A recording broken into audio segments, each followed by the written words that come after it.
Hi, I'm Mickey C. Hi, I'm Renz Pangilinan, Jericho Valenzuela, Makeup artist. na Matisa's hairstyle. one of Atisa's hairstyle. Before I met her, lagi ko nakikita yung comments ng mga tao nakalagay parang pambansang manika. So laging ganon. So mga comment section may hashtag. So nung na-meet ko siya, and first time ko siyang ginawan, sabi ko, oo nga, totoo nga mukha siyang manika. So doon tayo magpo-focus. Pag sinabi mo kasi yung manika, maganda yun eh. Dull like yung face. And yun na yun. So ba't pa tayo mag-iiba ng look? Eh, andyan na yung totoong ganda, yung natural na ganda niya. Gusto ko lang makapal yung hair niya. Para may framing yung face kasi yun yung signature niya. And then, nayaan niya ako na gawin yung hair na yun. So, approve sa kanila. So inyong napanood mga kapolitika itong pinaka-latest na update dito pa rin sa nagaganap na Miss Universe 2025. So nandito na po, bumalik na sa Bangkok yung mga candidates or mga delegates ng kompetisyon para ngayong taon.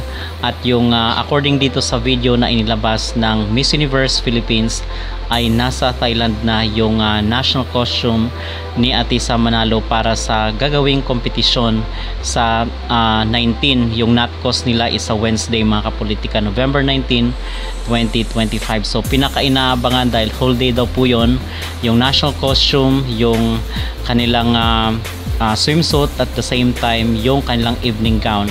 So doon natin makikita yung pasabog dahil talagang inaabangan na, super excited na ang lahat dito sa magiging looks ni Atisa Manalo at yung kanyang mga pasabog na mga performances dito sa inaabangan na preliminary competition sa November 19, 2025. So dito natin makikita mga kapolitika kung gaano nila kasuportado at ka well taken care of itong ating manok dito sa Miss Universe.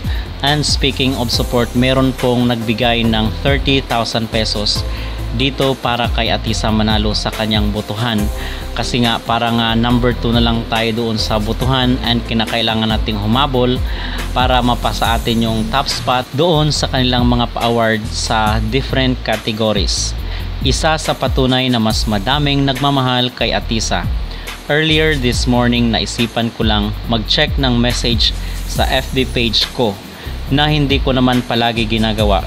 Then nakita ko madaming messages.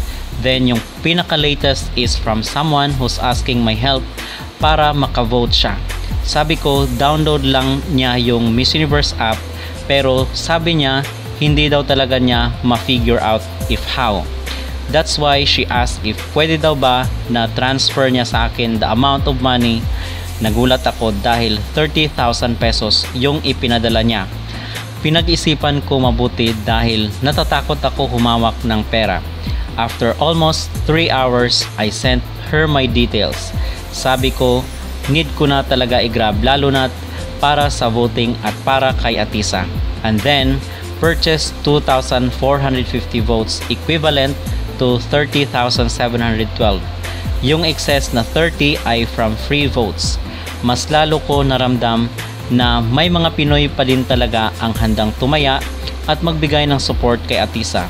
Free votes or purchased votes. We really appreciate you all. Maraming salamat po. So ito yung nakakabilib mga kapolitika na kung saan ay all out ang support ng mga Pinoy dito sa ating manok sa Miss Universe 2025. The last time na grabe ang support at all out ang bayanihan ng mga Pilipino is during the time ni Michelle D. So hindi ko ito nakita doon sa time last year ni Chelsea, pero ngayon ay bumalik ang sigla ng mga Pinoy para bumoto at talagang gumastos dito sa kanilang mga pa-voting system. Okay, so grabe mga kapolitika. At then again, meron naman pong free votes doon basta manood lang ng ads doon sa kanilang app. So i-download lang po yung app and then i-click nyo lang yung cast vote, and then meron ng option doon para sa voting system ng app ng Miss Universe. So very simple lang at merong free votes, meron din pong other option na may bayad. So mamili na lang kayo. Kasi ang balita ngayon is parang nasa number 2 itong si Atisa sa other categories. So hinahabol kasi yung iba ay talagang bagsakan rin sila maglagay dito sa voting system, most especially itong si Bangladesh na gusto nilang ipasok sa top 30. At atin rin po palang panoorin itong si Atisa dahil kahapon, di ba, na report natin doon sa ating mga naunang video na na-late na naman itong si Atisa dahil sila yung grupo, yung last na doon sa sa closed door interview. So after ng closed door interview, isinamahan siya na bumaba dahil susunduin na daw ng bus, and then wala na siyang time para magbihis at mag-change outfit, at marami nga ang nagreklamo doon bakit ganun daw ang sinuot ni Atisa, ay hindi man lang daw nag-change katulad unlike doon sa ibang mga candidate na nagpasabog sila sa kanilang mga gown or sa kanilang mga outfit. So meron na pong explanation doon na kung saan is hindi sila binigyan ng oras. So ang sabi pa nga ng iba ay baka sinasabotahe daw itong si Atisa dahil isa siya sa mga frontrunner dito sa Miss Universe. So yung grupo nila is hindi daw naka-change kasi yun ang sinasabi na ang iba is hindi naman naniniwala na sinasabotahe itong si Atisa kasi marami naman sila ang wala ng time para mag-change at napagod na rin doon sa kanilang activity kahapon na closed door interview kasi 8 pala na mga judges. Lahat talaga yun mga kapolitika ay talagang salang-sala yung mga delegates ng Miss Universe at very competitive, at yung iba pa nga daw base dito sa interview ay mataas ang kanilang profesyon. So gusto lang talaga nilang maranasan itong Miss Universe competition. So narito mga kapolitika ang paliwanag ni Atisa patungkol nga doon sa issue na hindi na siya nag-change ng outfit. Pero kahit ganun pa man ay talagang nadala ng maayos ni Atisa yung kanyang gown at nag-shine pa nga siya doon sa mga delegates sa gala dinner nila kagabi. Oh, nice. Wonderful. Thank you so much. Anong favorite activity mo dito sa Miss Universe? So, Mia? yeah.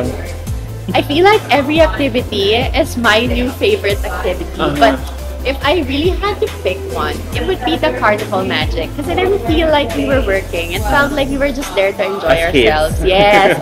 It's like I felt back in touch with like my young self.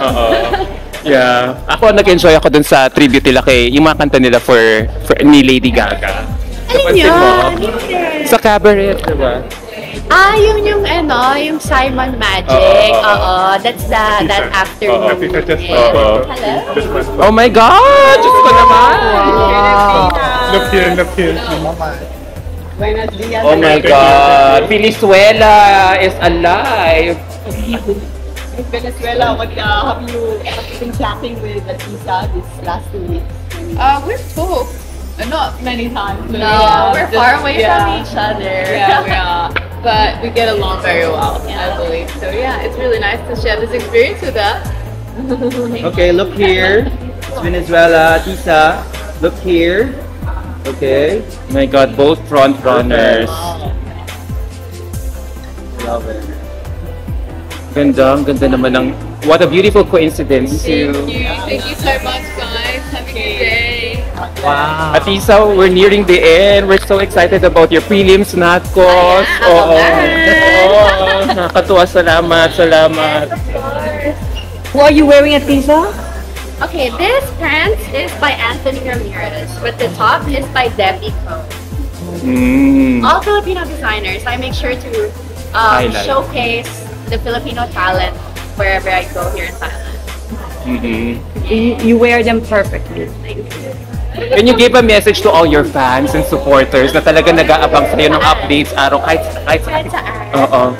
Maraming salamat po sa inyong patuloy na pagsuporta sa akin, and I hope that you continue to support me. Malapit na, isang linggo na lang. Opo. Oo, so maraming salamat po sa inyong lahat.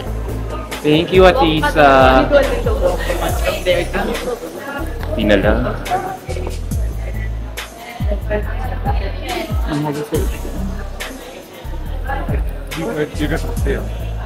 It's okay. I'll do this. And then I'll...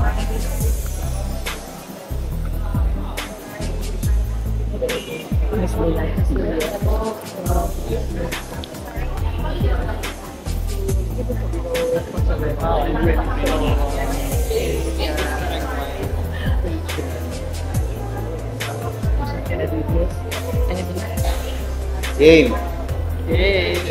Sorry, sir. here. Perfect. Hi. Thank you so much. You have a good See you in Bangkok! See you in Bangkok. See you in Bangkok! Bye guys! See you soon in Bangkok! Good luck today, Mr. Agway. Miss Israel! Looking so chic. You did your hair too early in the morning. Honestly, Oh, What? well done. I love Love the the candid honesty. revelation. Oh my god. and doesn't it look fresh? You slept on it? Yeah, I was shocked. Guys, did you just hear that? Miss Israel slept with that hair. What a pro. Well, you know what? Like, I knew we had rehearsal today, and I said, don't tell anyone though. I won't tell anyone. I won't tell anyone I too. want like my 200,000 subscribers. But I was shocked. I thought I would wake up and it would be like completely messy, and it's clean. Well, we can't tell. Well, I can't blame you. We're, yeah. Well, Volumes of hairspray. Miss Universe Israel, where's the flowers from? So, someone sent them to me to my room because it was my birthday a few days ago, and they're so belated beautiful, happy so I didn't wanna birthday. leave them. Thank you. Thank you. They're really pretty. We I didn't want to just leave them in the room. But you know what? Come to think of it, yeah, your hairstyle is perfect for rehearsals later. Yeah. Yeah. That's what I was thinking. Yes. Miss Universe Israel, keep up the good work, and I'll see you later. Buti na lang nahabol natin si Miss.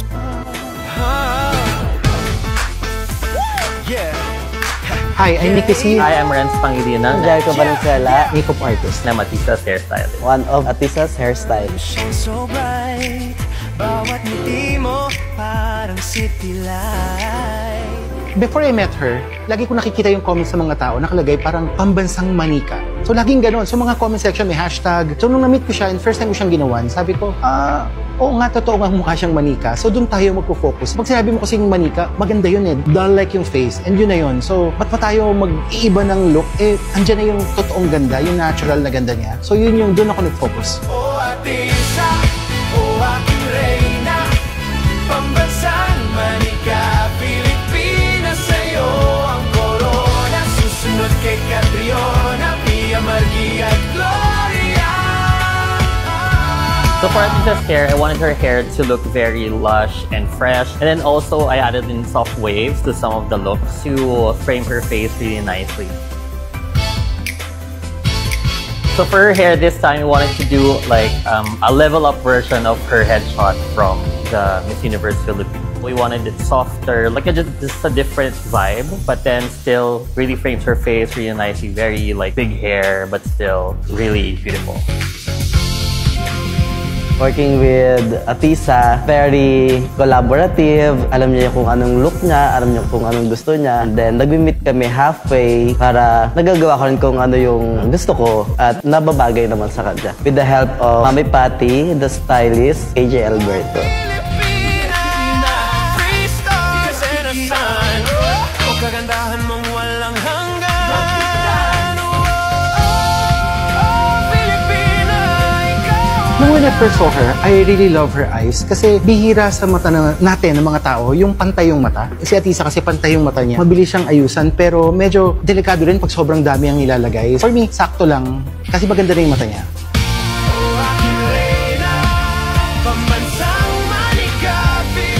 We all wanted to make her look her best, which is natural makeup, natural hair, but like an amplified version of herself. Gusto ko lang makapal yung hair niya.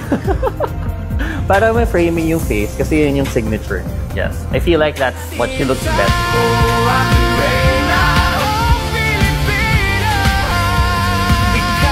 My favorite look was nag-shoot kami sa Thailand para sa promotional ng Miss Universe. So nakita ko sa kanya na hinayaan niya ako na gawin ko ano yung gusto kong look. Tinanong ko siya kung okay lang and then hinayaan niya ako na gawin yung hair na yun. So approve sa kanila.